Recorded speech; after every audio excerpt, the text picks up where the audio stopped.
Welcome to PolyCast, a Civilization podcast focused on game strategy. Dan Q.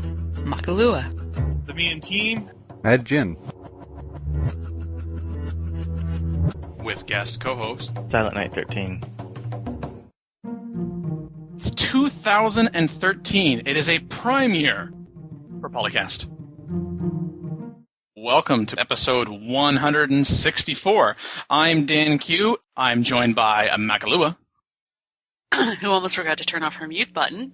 The Me and Team. Drinking and sieving is the path to revelation. Mad Jin.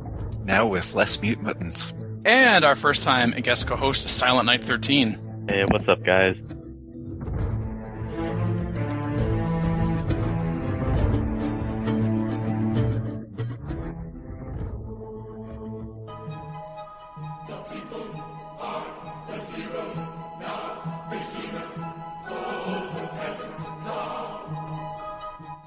We are going to get started with some feedback that we have received over the past month or so because we haven't actually recorded in almost a month. No!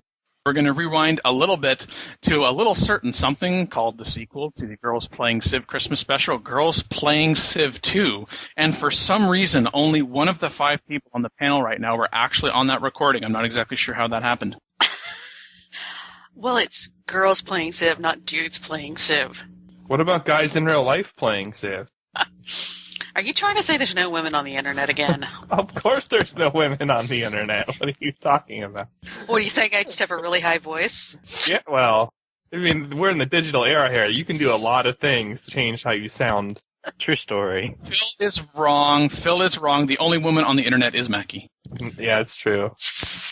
Yeah, because I can just pitch my voice that well that I was talking to myself that whole special. Oh, that's pretty good. No, the others were just guys in real life with modified voices, that's all. No, it gave us a lot of insight into Mackie's psyche. A lot of personalities you have to keep up with. We got into a little discussion about Marathon, and it's basically what we had figured, that people want to use their units before they become obsolete. Isn't that what standard speed is for? It's true, it's a very different game, though, Marathon is. And a lot of people find that appealing. I actually see some appeal in it, too. But it just makes the games take too long for my patience. But otherwise, I would probably play Marathon, especially if the turn times weren't long. That's probably the big thing, because you do have like 1,500 turns, potentially. I mean, no one actually gets that large. But let's say like 1,000 turns to end. So, if you're losing time between turns, that'll kill you. Especially late game when you know you're winning because it's Marathon and you're dominating militarily. But you still have to hit and turn like, a bunch of times to finish the game. For people that have more patience. I mean, you'd think I would get patient as I got older, but now I'm more impatient. Yeah. This happened to me, too, actually. Age has not brought me patience. I would have loved that, to have Marathon and sit there and have the game take like a whole week of playing it a few hours a day. And now I'm just like, can I have this finished in the same sit-down session? Maybe it's because I've been playing multiplayer with you guys so much and I'm used to that, but... Pleasing. I couldn't imagine a multiplayer game at marathon speed. God, That'd be incredible. That would take us a month of Sundays. Well, I don't know. Maybe if it was, Pit Boss or play by email or something. No. But even then. Still, marathon. Marathon in general. that'd be worse, because then you have to wait for people to log in. Yeah, Marathon Pit Boss would take a decade, literally. No joke. Well, what I'm saying is you wouldn't necessarily just have to be sitting there for hours and hours on end. I mean, yeah, you'd have to wait for the turn, but you see, you could go away and come back. Although I still wouldn't recommend it. And actually, the feedback that we received about Marathon was about in the single-player realm specifically. They did not speak to multiplayer at all. I think that was the point. Yeah. Yeah, that game setting is probably not intended for multiplayer. But multiplayer is, compared to how the AI plays in the game, it's an entirely different game, pretty much. Because your opponents are actually seeking to attain the victory conditions on a consistent basis, which the AI in single player doesn't do. So they're very different experiences from that regard. The person who provided this comment was Drusky, and he said, on the downside, this means that games are generally decided before the Renaissance, but since I don't find modern units particularly interesting, and era unit animations make me just want to quit the game, I don't mind. Well, why don't you just turn animations off then? Like, why would you let that deter you from getting farther along? Also, what? Absolutely. No love for giant death robots? Aww. It takes a while to get them. I haven't Especially actually in seen a Marathon. giant death robot in a very, very long time. That's because nukes are the superior. Well, generally, yes, but even getting to nukes in a very long time. Wow. That's standard Civ, though. I think that's been true in every Civ, no? I mean, maybe not the earliest ones, I don't know, but probably there, too. I hadn't really played Civ 1 or 2 seriously. I don't know, it just seems like in every Civ game, usually it's decided or, very, very strongly biased to one side winning, by around the Renaissance era, and sometimes earlier. Yeah. Well, the Renaissance is so short in Civ 5, at least on higher levels. Well, okay, then maybe industrial, but, Yeah. it's right in that time frame. Yeah, you who get fighters and stuff like that first win. Yeah.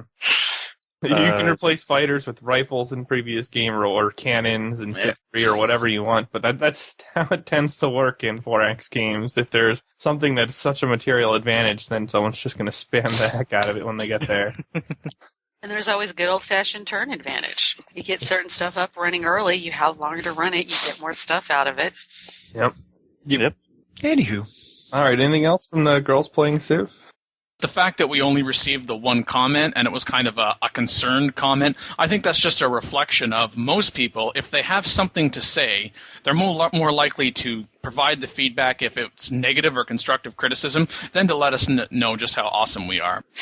You don't need to let us know how awesome we are. We know that already. So We'll let you know how awesome it was to hear girls talking about Civ again. Do. Speaking about girls playing Civ, Phil. Yes. You're guy in real life here. That's Phyllis, actually. Phyllis. Well,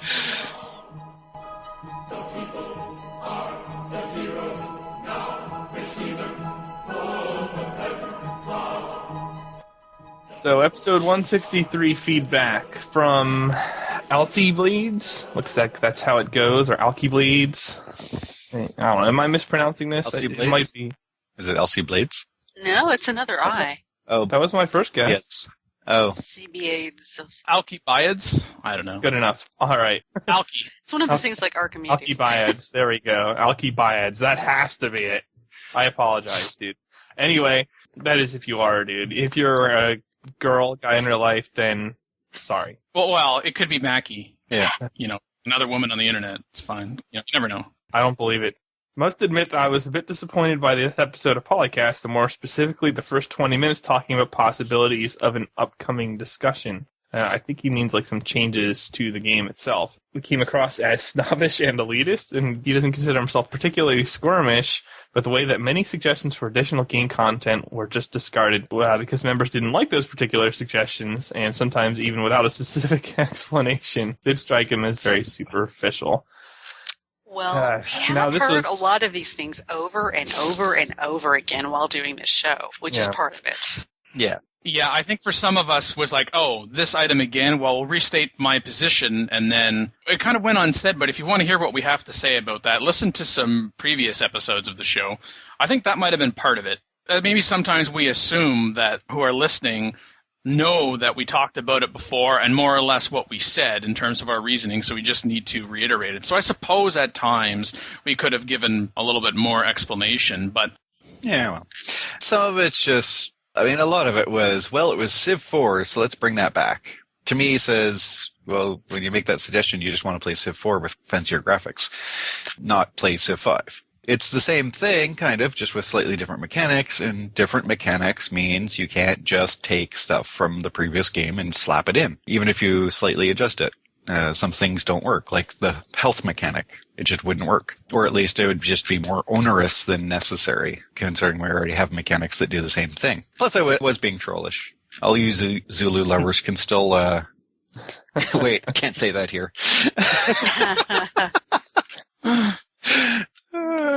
Besides, I was correcting him even back then on the Zulu thing. It's not really... Civ does not reach its full potential unless it has Shaka in it. And that's just the fact of the matter. Yeah. I'm sure Shaka... Plus, game mechanics are supposed to move forward, not go backwards. And that's just how games work. And it's interesting you say that. I've actually seen in some related threads, I don't know why people keep going on about the Zulu. It's just nostalgia for previous Civs, and that's not a good enough reason. And I'm thinking, oh, wow. Meanwhile, there's all this mechanical talk about nostalgia for previous Civs. you're going to put old mechanics into the new game, you really have to completely change how the old mechanics work to fit the new model. And the suggestions, they weren't really doing that. So I guess we could have covered why they weren't doing that and why then bringing it into the game wasn't going to be a good idea in more detail. But like Majin said, a lot of these things already have some sort of mechanic that's the same or covers the same function in Civ 5 already. So like if you wanted to put something in the game and call it health, but have it not tied into food the same way, I mean, you could do that. And depending on what you do with it, it might be fun. But, that's not really what the suggestion was in the first place. So it's not really useful for us to completely change people's suggestions and then say, hey, we like this idea. That could take up entire episodes by itself. We weren't exactly negative about every suggestion. There were some suggestions that were okay. Yeah, sometimes the suggestions were just, well, here's the suggestion, and has kind of been said. There really wasn't any further elaboration on how they would see that working in Civ 5, for example. So if you think about, well, what about that was in Civ 4 that then was brought into Civ 5? I actually think a good comparison of, in terms of something that was done reasonably well, maybe even excellent, as compared to mediocre, would be, say, religion and espionage, respectively, for reasons which we've already gotten into previously on this show. Yeah, absolutely. Part of the reason I'm saying this is to try to get people to go to listen to more episodes and increase download statistics. No, I wouldn't do that. But Dan makes that point excellently. Those are good mechanics in Gods and King. Espionage could use a little bit of tweaking, but I mean, it fits the model of Gods and Kings. It's not a straight port of espionage from Civ 4, and it's definitely not a straight port of religion from Civ 4. And that's a good thing, because Civ 5 is not Civ 4. So if you're going to make these suggestions, I guess, and if we're going to consider them seriously from a presentation standpoint, it would be nice to see something that actually does fit Civ 5. Agreed. The second paragraph, he talked about, well, thankfully there's a game options menu which allows for some customization for the user, quote unquote. So he talks about the ability to turn off certain features. And I would actually, more often than not, I would actually rather have a discussion of, well, why is it that you want to turn off a particular system? Now, he specifically mentions espionage system, that he abhors it, and okay, I can understand that. So just so long as it's not, well, I don't like this system, so therefore I'll just disable it, and we don't have to talk about it anymore, we don't have to consider it anymore, we don't have to try to tweak it or anything like that. So long as that's not the next step, turning it off. I mean, yes, there are going to be some things that you do, you're not going to be able to please every user. I realize Civ doesn't have the reach of, say, the Skyrim franchise or, or a World of Warcraft, but still there are a lot of players in this game, and you're not going to be able to have every player say, you know what, I like this particular mechanic enough that I want to see it in the game. But I also think it's dangerous when we start talking about mechanics and there's just the ability to turn it straight off. I would rather say, no, let's talk about what it is that people don't like and see if there's a way to fix it. Air quote, fix. Because as soon as you fix it for one person, you're probably going to tick off two other people, or vice versa. Yeah. Just two other people? I thought it was the 1 for 10. It's always 1 for 10. Just the two of them. Yeah, I sang. I did it. No. Like a sir.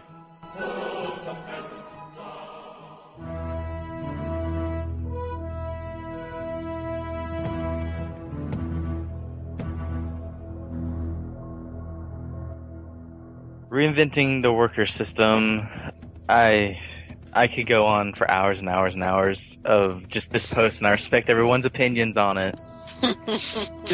Except when they're not equated to mine. Silent Night, that's okay. You go on for hours.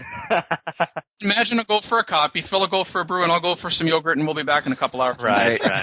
But everything that I want to say in a nutshell, I respect his opinions and what he thinks. And this post in general is, a decent post, but when you take away the worker system in Civ 5, reinvent a new worker system to where you put city workers on so that you don't actually have to have workers. You have units inside the city working the tiles for you so that in, say, 4 or 5 turns, you automatically get a farm on a plains tile or grassland tile. That just takes out a whole lot of what Civ 5 is in managing your workers and knowing what to do with them. And later in the post, this guy says, how would you get trade routes out and roads and stuff? And he replied saying, basically, the cities, you can already have them. And I'm just sitting here kind of staring at my screen yeah, that's right. Automatic trade routes. Screw workers. We don't need them. We're just going to magically, spontaneously combust roads and whatnot, out of nowhere, from the dirt. You could have your citizens working tiles build roads over time. That would actually be a sensible way to implement that within this mechanic. And then you build roads within your culture. Except that you can't connect. Like, workers can only reach out so far.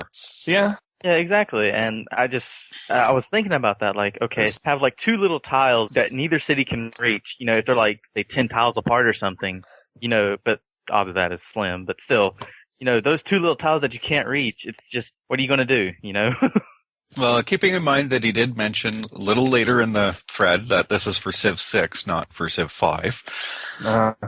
I guess, but then where's the fun of guarding your worker early on against barbarians and taking those chances and making Civ 5 what it's supposed to be? Civ 6, yeah, it's probably going to be a different story in Civ 6, whenever that might be in the near future, right? I still have a belief that they'll have workers in Civ 6. Yeah, I do too. You know what, though? I can see them pulling it. And one of the reasons I can is because of just how flagrantly awful the AI has been with worker management pretty much forever. But they did that in Civrev, and it made it boring. I mean, for the empire building side, like, that whole side was gone. I don't know. Like, I think you could make a dynamic system without workers. Now, would it be a better game? I would need to see it and play it. It would be difficult to say that ahead of time. But when you're looking at it, like there are a lot of commands you have to make every turn with workers, and that can drag. It certainly can. Yeah. But just to remind you, what he's suggesting is putting that all into the city screen. So there will be a lot of commands that you have to give on many turns in the city screens individually rather than on the map with a unit. That can have an opportunity cost of getting lost. Yeah, but you have that's within the current limitations of the current UI, though. I mean, you could very easily change how you manage these tiles. So you could also the city to do it. That would not be something that would be difficult to do. UI system, not difficult? Have you seen games?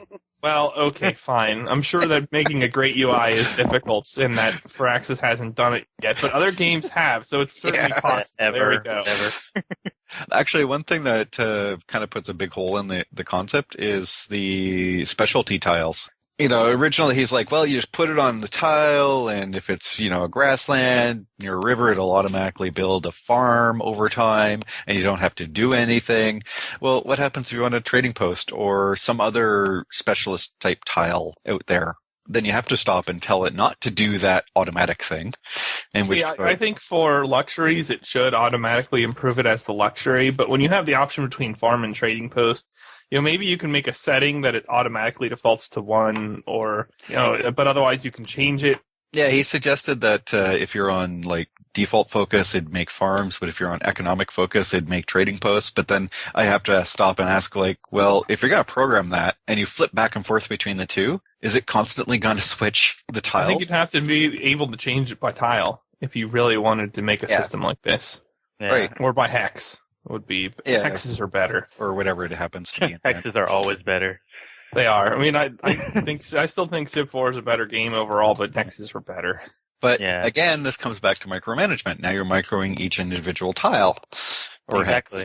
But you're doing that anyway with workers. And like whether you put a worker there and do it. That's the point. It's not really that much better. It's almost the same thing. And not to mention, most of the people that I know, except for the people that don't play Civ 5 League, or any decent multiplayer or single player person, they don't know how to go in and manually work their tiles. I've noticed this in games, and they're like, how is your science so high? Well, I'm working my university.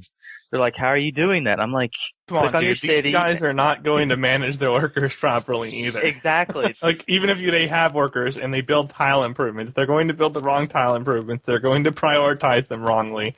You're not going to get away from that. That's part of the difference between a good player and a bad player.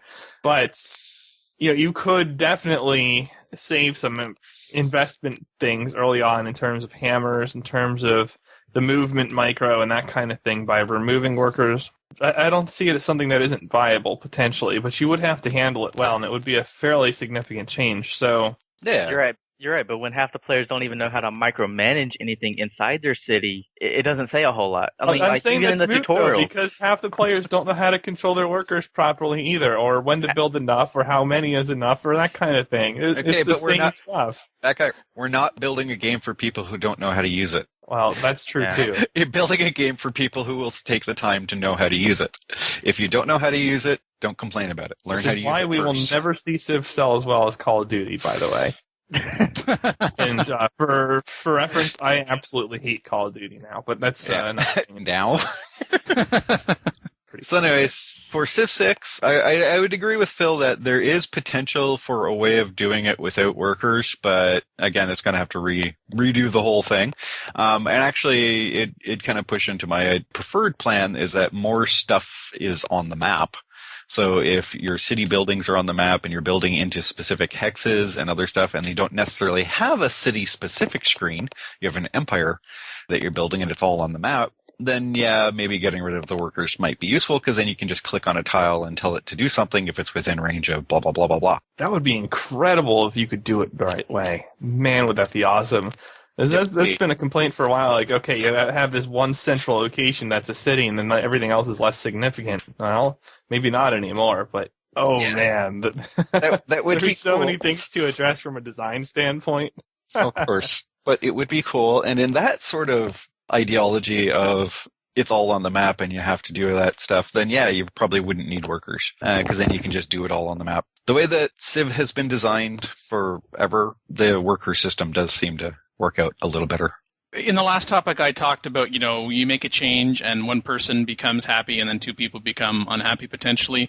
I see replacing workers as maybe a one step forward and two step back because I definitely hear the frustration about the micromanagement of the workers to some extent, and in particular the automation where you think, you know what, I'm going to help save myself and let's put this on automation, and you might as well just go ahead and delete your units instead. Yeah, it's faster that way. And it's just faster that way.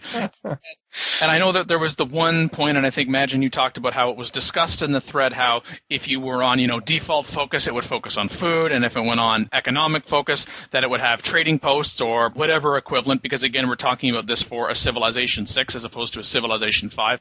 In Civilization 5, you can lock tiles, right? You can say that, okay, if I want you to focus on gold focus in Civ 5, but this tile that's food, I want you to work that, and you could lock that. So that way you might be able to avoid that, well, if I want gold focus right now, then I want science focus, and I want the default for the food focus, I want to go back and forth, then maybe you limit, your quote-unquote concept of automated workers going in and keep changing your tiles. But I think a lot of it comes down to that in the micromanagement, that there's meaning for that micromanagement. And I mean, there are some things that I like in Civilization Revolution for, managing your cities, but that's for Civilization Revolution. Talked about, like the roads automatically, but the roads could only be between cities. The game decided for you what that route would be, and that was a matter of going into a city screen and saying, build a road, and it costs a certain amount of gold. And then you could get into a consideration, well, what if you had it so that you could have workers and you could build a road, or you could go ahead and just buy the road? And I know if you're thinking, well, if it's like Civ 5 where gold gets you lots of anything anyway, isn't that open to abuse and that kind of dilutes the need for a worker? Well, it could act as a bit of a gold sink. Oh, roads are a gold sink. Well, yes, but even more so if you could buy all the different improvements. I was kind of back and forth on whether I would be in favor of this or not. And he does say, reinventing the workers system. So it's not so much let's get rid of workers, not going to this, let's forget about workers, let's forget about improvements, let's forget about all that. It's not that extreme. But it's kind of like, how we talk about, democracy is the best, worst form of government we've ever had. Well, maybe workers are the best, worst form of managing your cities that we've had. One person actually suggests a hybrid. Alpha Wolf 64 says, I like to see basic improvements like farms, mines, lumber mills be automatically built, not by workers, but simply by being worked by a city. But for more advanced improvements, which includes roads and rails in that, is where a worker or engineer comes into play. And if there's anything I can agree on in the end, is that would be distracting. I think that would be a turnoff for new players and even experienced players. That would detract. So I think either you need to continue to improve the worker system, which I think a primary focus, and we've talked about on previous episodes of the show, is the automation. Because I think if the automation could be intelligent, I mean, you might have to train it to some of your preferences. That's fine. But then if you could train it and it was consistently doing a good job, then I think a lot of what probably this stems from, the micromanagement, would go away, as opposed to saying, let's just try to find something completely different, because all you're doing, and as I think Silent Night 13 was saying, that you are shifting the micromanagement from the workers on the map to micromanagement within the city. I mean, sure, there's some automation within the city, and I think city automation, like the gold focus that we see in Civ 5 is better than worker automation, but it still needs a lot of work. I support the intent, but the direction that's being suggested here, no. Basically, you're still hoping that the developers know what you're thinking before you think it, if you leave it all on automation. Or that they'll just make it do something that's stronger so that they actually know how to play better than you, which is a possibility, especially in new players, but I don't know if that's the best route you want to go. Yeah, everyone play optimally automatically. No. It should be sufficient. Automation should never be optimal. Optimal should be you, as the human, understanding the mechanics and doing what you need to do in order to do the best that you possibly can with what you have. Be all that you can be. So, competent AI for automation. Yeah, right. And, hey, I can dream. And better education for Civ players as well. And that can include, by the way, not necessarily people having to go onto forums to find answers, but within the user interface itself. I know there's a lot we got to have on a user interface anyway, but hey, a meaningful tutorial. We have a Civpedia. Write something in it that makes sense. There you go. I see you have a worker that hasn't done anything for a few turns. Is that really what you want? And if you're more advanced or a comfortable player, then there's an option you can go in and turn off. Look at that. Mm-hmm.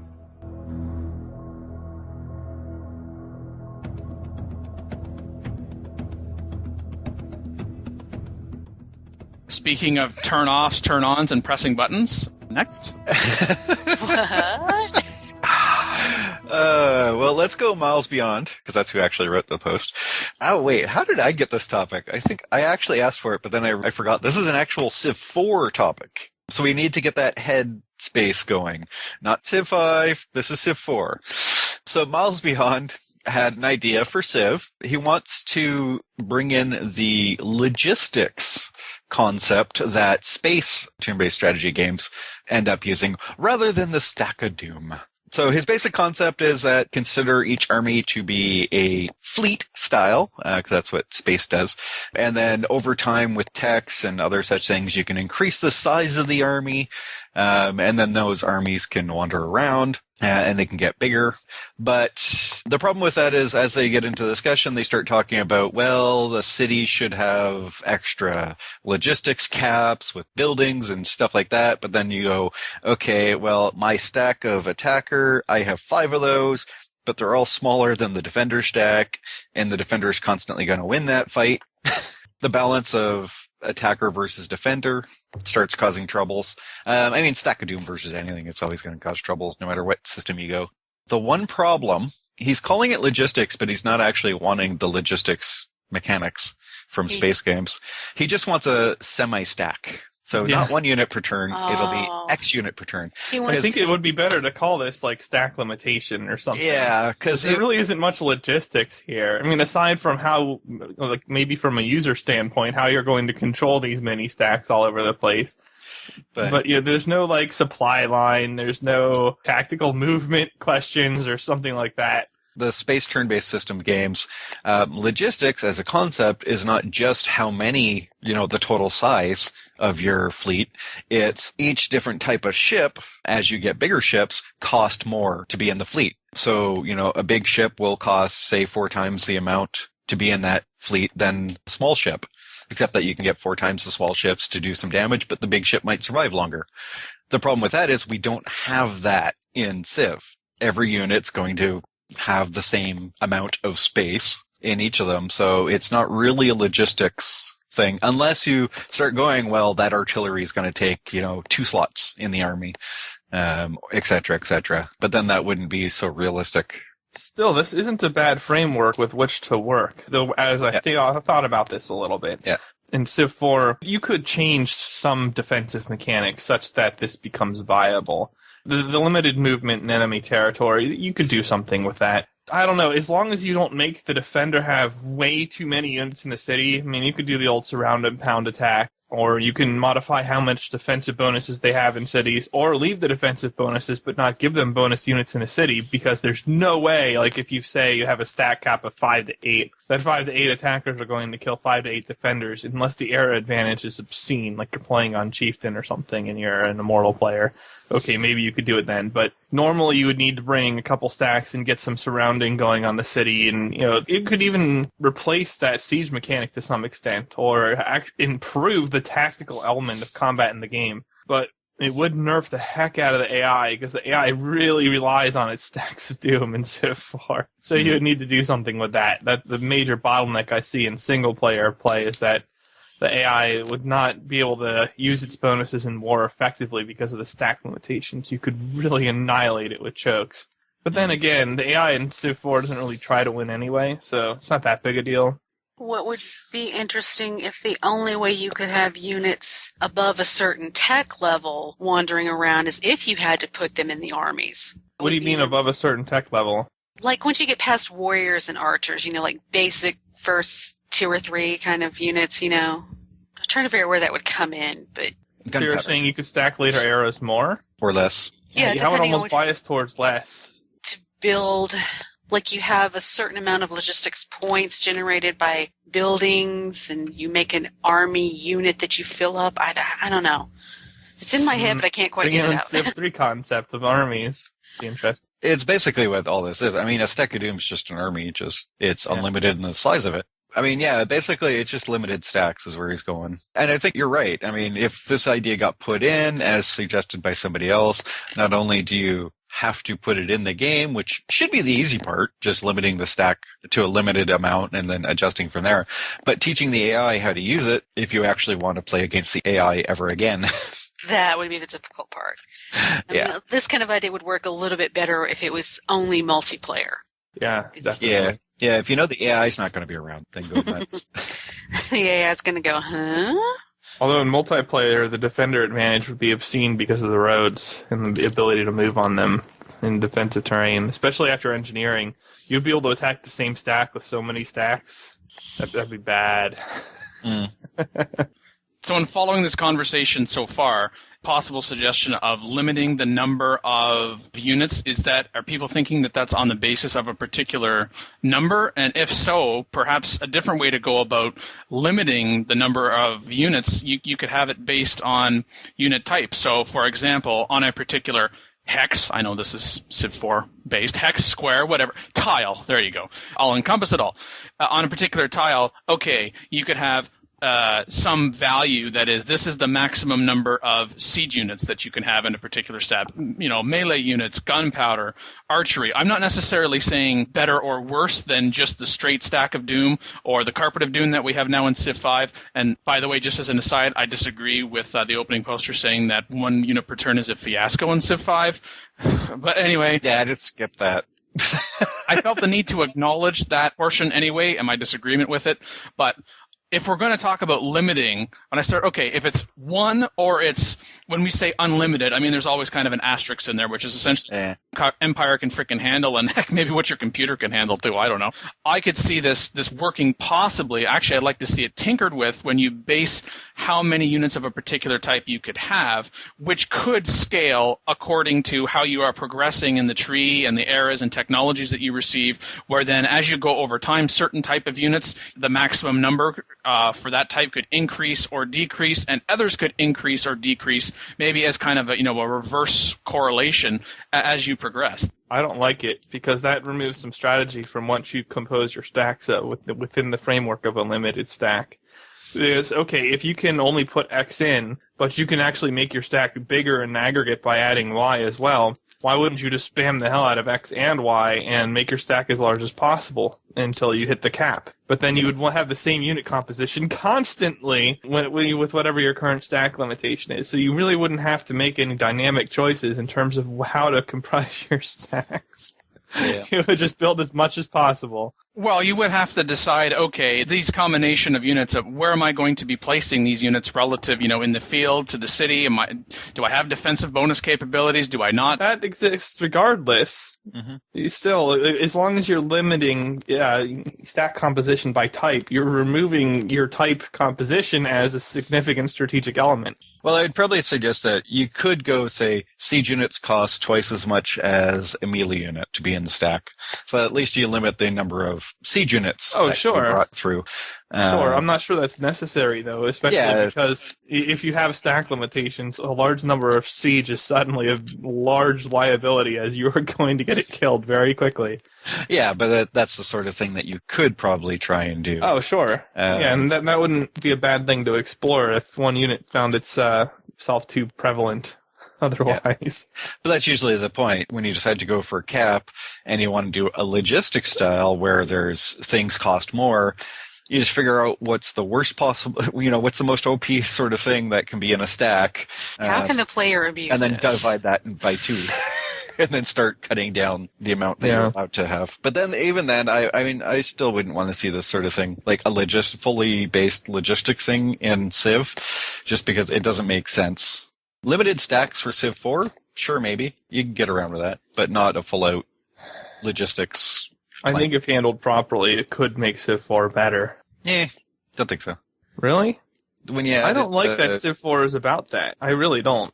You get a tech lead, you bring in like 40 of something, or 50 or something, or even more, and you just kind of right-click into cities with your tech lead. Yeah, but you'd be able to do that anyways. I guess. It doesn't matter the system. If you have the tech lead and your units are better than theirs, you're still going to right-click your way through. That's true. I can't help but think in a number of seasons past, some people would say, the discussions are interesting, but all you guys and gals do is agree with each other. Well. Yeah.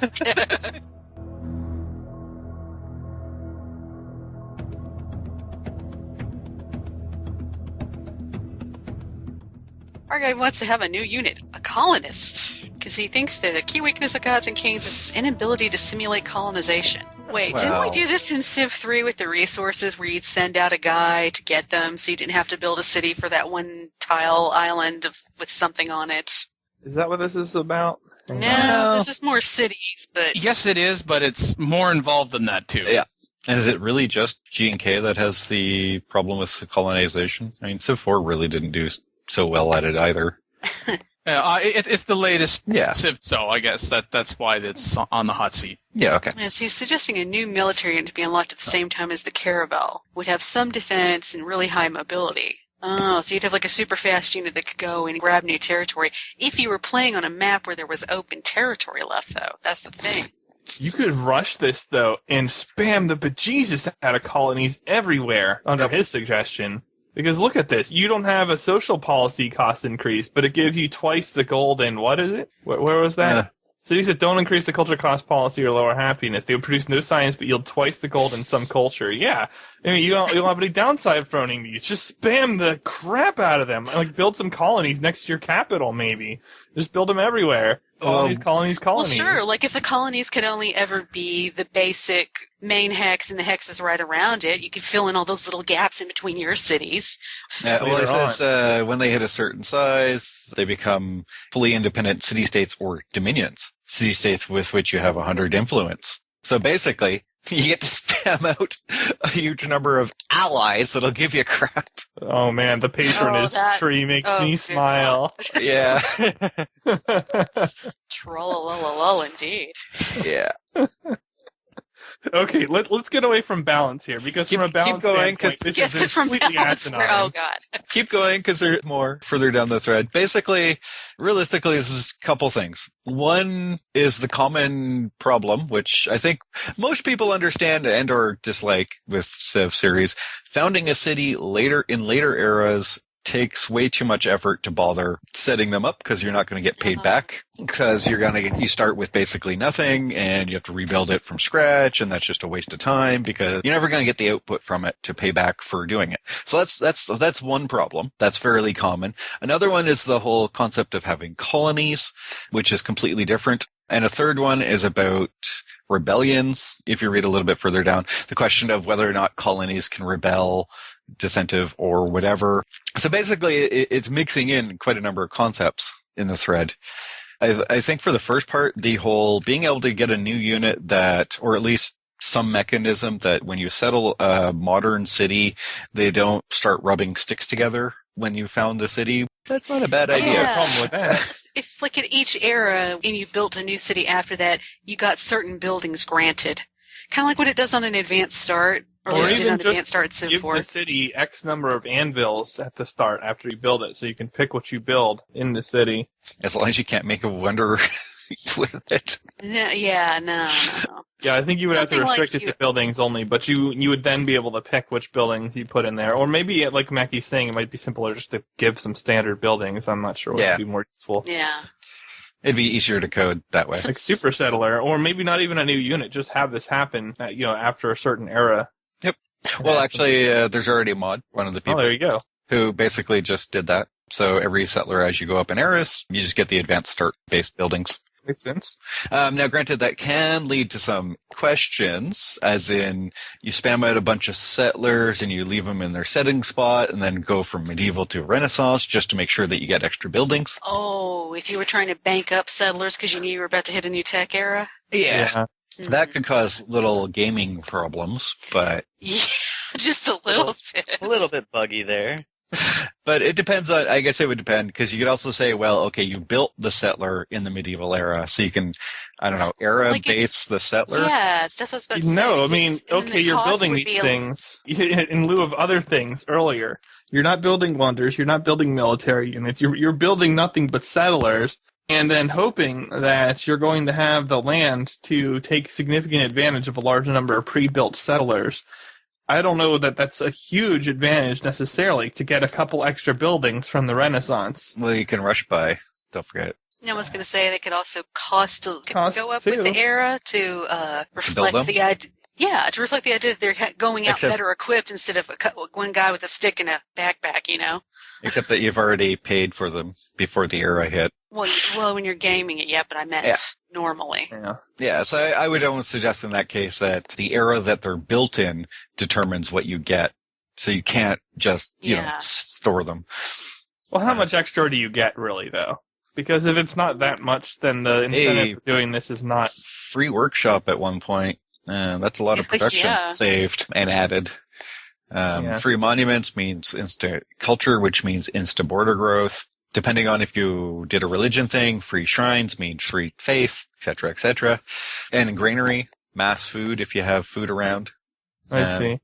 Most people would probably agree that sort of thing should happen because, I mean, realistically what the complaint comes down to is, you hit the Renaissance era, you're playing on a Terra map, and no one bothers sending settlers over to the New World because why? Because by the time you get there and get them up to speed, it'll be too late. The game will be over. But if you make the production of the settlers too much of a hammer sink, you get the exact same problem. It's too costly to build a bunch of new cities then instead of just killing your enemies. So that's the point. People want to be able to colonize New World and have it matter. And that makes sense. Later game colonization should still make that city eventually matter. But that's only one piece of his whole colonist concept. The different kind of city is another matter entirely. The way it's proposed, it's so imbalanced that it's asinine. But could it be reworked in a way that it's not completely ridiculous? Yeah, there's a good basic idea there. Although I do think in Civilization 5, when you're talking about going to, we found new land, there's nobody here, it's time to settle and bring that city up to speed, given the fact that, in Civilization 4, you had to wait till you had universal suffrage to be able to buy things in cities. So long as you had a sufficient amount of gold, you could go, hey, all right, let's buy that workshop. And now I've got maintenance on that workshop. Let's buy that granary.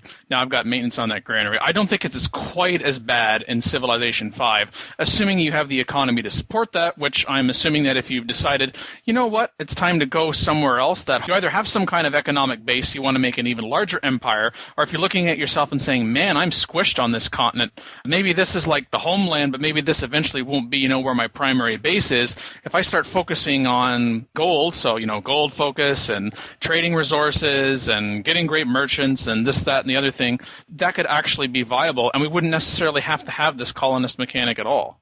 No. A lot of gold. It's a big gold sink. It is. And at that point, I'd rather be spending all that money on universities or puppets or, well, city-states before they become puppets or other such things. Because, I mean, you're never going to found a city in the modern to atomic era and expect it to be of value. And that's the only real time where you've got so much money that you can just throw it around like that. Yeah, unless you're getting a resource, I can't picture it. Yeah, but you're not building the city. You're just slapping it down, improving the uranium. Or right on top of the uranium, maybe not even bothering to improve it, yeah. That's a different story. For his other parts of the ideas, dropping a new city that becomes a city-state, I'm not sure that's a good plan. You've won a diplomatic victory. Oh, really? Yes. Spam all the nooks and crannies with these new city-states. Suddenly I win. The AI does that already. Yes, but... Some AI killed him, though. Yeah, eventually, but... I don't know, the whole creating a dominion across the land, yeah. I mean, you have to bring back in the full mechanic of will puppets, and this is mentioned further down, question about independence. Will they have rebellions? As in every single puppet city should have a chance to rebel and become a city-state, not just colonies, as being said by KRC somewhere in here. Distance from the capital, military occupation, length of puppetry, overall happiness and unhappiness, local, that is, plus the empire probably, could all influence the chance of rebellion, probably, and with some other stuff. And he also suggests that colonists can be used to found the puppet cities, at which point the unit converts to a worker. Yes, there's also that option, which is in there as well. So not only do you build one unit and get two, you build a unit, get a puppet, which doesn't actually cost you culture, because it's a puppet, not anything else, and you get extra stuff. Yeah, there's some ideas being thrown around in here, but I'm pretty sure from a balance perspective, most of that is gonna be dangerous. Not very balanced at all, for sure.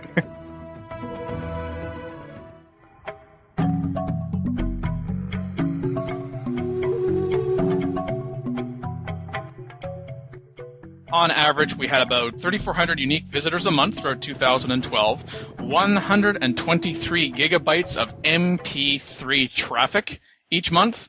Wow. Most people spent about 0 to 30 seconds on the website, and that's because they found what they were looking for right away, not because they didn't find anything of interest.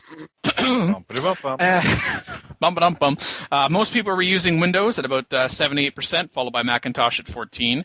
And the distribution of the browsers, Firefox and Google Chrome, were kind of equal there. And 21% of people still using Internet Explorer. Safari at 12%. But I think what's really of interest is to talk about the PolyCast Season 6 survey results over at SurveyMonkey. We received 81 responses, which was a 37% increase of the 59 responses we received last year. So thank you very much for that. We removed the pre-recorded live preference question from 2011 because... We're not going back to that. Yeah. Thank you, Mackie. Change the episode length preference from a favorite to a 4-based ranking. So in other words, rank between 30, 45, 60, and 75 minutes, which is your first and second preference, and so on. I also removed the less than 30 minutes and more than 75-minute options because that's too little and too much, respectively. Yeah. So take that. Also changed the recording frequency from a favorite to a 4-based ranking, and I changed the guest return question to be optional as opposed to mandatory, where if you didn't want any of the guests we had last year back on this year, you just didn't answer that question at all. I think the best change and the biggest change was something that was discussed last year, and I know Phil in particular will enjoy this, that brief descriptions of the segments in PolyCast were included, rather than just the name of... Yes. And I still wanted it to have 10 questions because, I love things on the base of 10, like top 10 lists. Ho ho. I added a website content design and functionality ranking question. Question number 1 was about how long do you want episodes to be? They've been 60 minutes in length since 2011. And for the second year in a row, 60 minutes was the preference. The first and second preference, most commonly checked boxes, were 60 minutes. The frequency with which we record, I thought this was an interesting result. Once again, like last year, bi-weekly, every other week, 1, but not by much. It was very close. In terms of a first preference, bi-weekly was 39, so again for every other week. But 35 people, as their first preference, said they wanted it weekly. Now, of course, you say that, but if we actually try to do that, you may Changed her mind. You may get sick of us. We might actually run out of things to talk about. Clearly, the third preference was monthly, and the fourth preference was quarterly. Very few people said that. Surprise with question number 3 to me. Segments that you would like to see included in 2012. Last year, top spot went to Forum Talk. Not this year. That went to Senate, debating game strategies. But seeing as how this is a strategy podcast, I guess that's not surprising, although 11 people didn't check that as something they wanted out of the 81. Silver went to Forum Talk. So, investigating hot strategy issues in Civ community forums. So it didn't surprise me that that was second. Last year, news was second, and Research Lab was third. Last year, theater was last, where we discussed, our recent games. This year, theater was the third most popular response. It went from last to third about sharing recent gameplay experiences. They'd like to hear how we fail. Apparently so. If we can fail, then anybody can fail. Is that what it is? I don't know. Something like that, yeah. Exactly. But I think it is fair to say, for those thinking, what Research Lab wasn't in the top 3, there was one more vote for theater over Research Lab. So it was very, very close. In last was miscellaneous. That which does not fall into any of the other categories, which is kind of amusing to say because talking about this, say, files under miscellaneous. So anyway, 4, 5, 6, and 7 asked about assorted measures. One was about having passion, being excited about what we have to say. The most popular response was 9, that we do a superb job in having passion. Oh, that's very kind. They can tell we care. Yay! Organization on a podcast being described as professional. Let's have an awkward pause now. Mm-hmm. This surprised me. The most popular answer was 8. Excellent. So There you go. Oh, wow. Excellent. So we've got them fooled really good then, huh? Yep. Apparently so. Well, either that or people's definition of professional is pretty low. I don't know. One or the Magic other. of editing. That's true, man. You look at the work scene today and the amount of quote-unquote professional things being done. Yeah, that's true. We might be relatively professional. For a certain value of professional, you're saying? Yeah. And then there's certain professions, too. So there's that. Question 6 was about having dialogue, so that was connecting with our audience, and the most popular response to that was 9. Superb. Wow. Apparently we connect, even though they don't talk back. We do our best. No. See, that goes back to what we were saying. We don't get a lot of feedback because most people are happy with what we're doing, and most people aren't likely to say they're happy with what we're doing, only when we're doing something wrong. Usually, right? I mean, that's where you get the passion behind saying something to somebody, is when you're like royally ticked off. And then the website question, must admit I was a little concerned about this one, but I threw it in there anyway. The most popular response was 8. Was excellent, followed by 7 and 6. So, okay, so hey, that's great. Moving swiftly along, balance. And I know we talk about this, us regular co-hosts, and we talked about this even last year. Balancing Civilization 4, Civilization 5, and Civ series coverage in general. Probably one of the more contentious, to me, questions on here, and one of the issues that we deal with on the show. I want more Civ too. All 5 people? What? Yeah. Both the first and second most popular responses had Civ 5 coverage primarily in there. What surprised me, though, is that the second most popular response did not have Civ 4 as secondary coverage, but rather Civ series in general secondarily. But, because each one of these options had like Civilization 5 coverage primarily as first, and then Civ 4 and Civ as well. If you combine the 2 points that had Civ 4 coverage primarily in there, 75%. 61 out of the 81 said we want Civ 5 coverage primarily. 19% said they wanted Civ 4 coverage primarily, and 6% said Civ series primarily. And last year, it was almost an even split between Civ 4 and Civ 5, where Civ 5 edged out Civ 4 by 2 votes. So that is a definite shift. And again, this is, of course, based on the responses that we've received. 81. We're not necessarily saying that that's the way everybody thought, but certainly as a snapshot, a reflection of the audience that participated in this, that's what we got. If you don't like it, remember to vote. Come this December, you only have to wait 11 more months. Hey, you get to fill out a PolyCast feedback survey more often than you get to vote. Yes, but the results are less consequential. Yeah. Yeah. We won't say anymore because this isn't PolyCast. Yeah. Number 9, the names of guests that appeared on one or more episodes. Now, Majin, last year you and Sula had tied. It's because I didn't vote for myself. Eh. This year, we had another tie. Oh, really? Yes. Well, I'm not in the list, right? So. No, because you're a regular co-host now. Sorry about that. Damn it. I know you were a guest too, but I wasn't going to put you on both positions. Come on, I got to win both. No, you only get to win one of them. Damn it. You couldn't see me sticking my tongue out at you because this is an audio-only show, but there, I'll vocalize it a little more for you. All right. You're welcome. The tie was between returning guest Derek Cale Paxton. Yeah, well, yeah. Little mod for Civ 4, Fall from Heaven 2, What's and this then thing? Falling Enchantrix? What? Yeah. I don't know what you're talking about. well, Imagine still wants Forbidden Enchantress, but in a late rally, and by late rally I mean like in the last few days, tied with our guest from episode 160, Monthar. Congratulations to both Monthar and Kale for being the most sought guests to be back in 2013. Second place went to Kaya from episode 159. He was just 3 votes behind. And in third, returning guest co-host Alpha Shard. Really? Yeah, with 18. Now, he edged out both Canuck Soldier and Arrolo 1 by 1 vote. I will say, though, that only 2/3 of the people who participated in the survey actually checked any name at all. Interesting. I just can't pick a favorite. I just can't. You don't have to pick a favorite. You could have picked money. Wait, did you say pick money? Yeah. Get paid to vote. Is that your strategy for this poll? I see. Yeah. No. Well, that may inform the number 10. Who was the favorite PolyCast regular co-host? Last year, Phil won this with 39% of the vote. Imagine you won this year with 44%. I knew he would. What? What do you mean you knew I would? I It's knew not you like- would. It's not like Dan came on on Beyond the Monument. Happens every Saturday, opposite this cast, and said Polycast, fill out the survey. Not like he would do that. No, not that didn't happen. I think you would have won anyway because you're our central figure and like high level strategy for Civ 5. I don't know about that. And then look at our audience preferences. I mean, come on now. It's only fair. Yeah. Although to be fair, we were tracking, the surveys, and I think most of the votes had already been taken place before Beyond Monument. I will say, and then for the second year in a row, I was second. I was second to Phil, and I'm second to Imagine. Well, that's fine. Aww.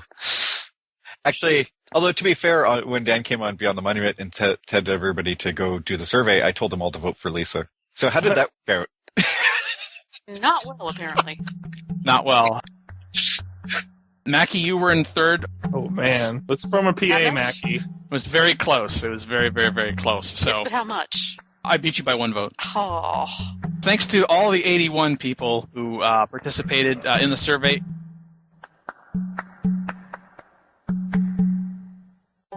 Call in today. In North America, the number is 301-637-7659. That's 301-637-POLY. In Europe, 44121-288-7659. That's 44121-288-POLY. The only thing worse than being talked about is not being talked about. For more information on PolyCast, Our sibling shows Modcast, Revcast, and Turncast. Or about PolyCast in general. Log on to the series' official website at Polycast.net. thepolycast.net.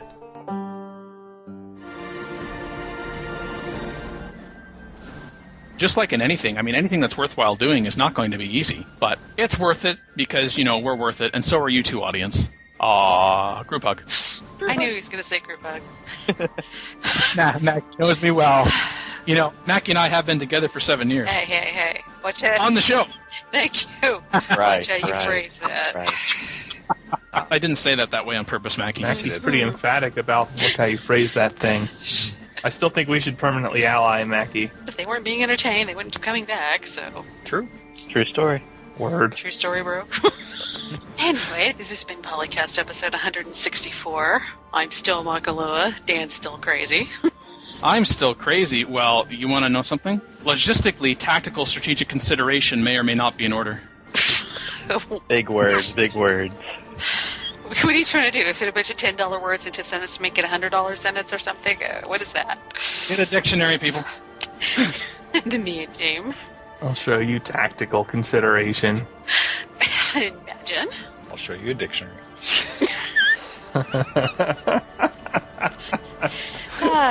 It's not what he says, it's how he says it. This is why he won, by the way, and I approve. And our guest, Silent Night. Thank you for having me, guys. Great. For the laugh. Great. Thanks for that. It's been great. I'm sorry, Silent Night. Were you feeling left out? No. Silent Night. Get out of here, you goof. Yeah, Dan, we don't sing at the guests. Few exceptions. Beep, bleep, beep, beep, beep.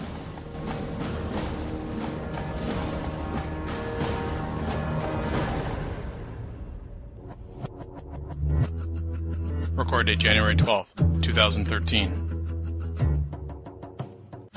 Civilization 4 and 5 sound clips. Copyright Take-Two Interactive. Copyright Civilized Communication at civcom.net.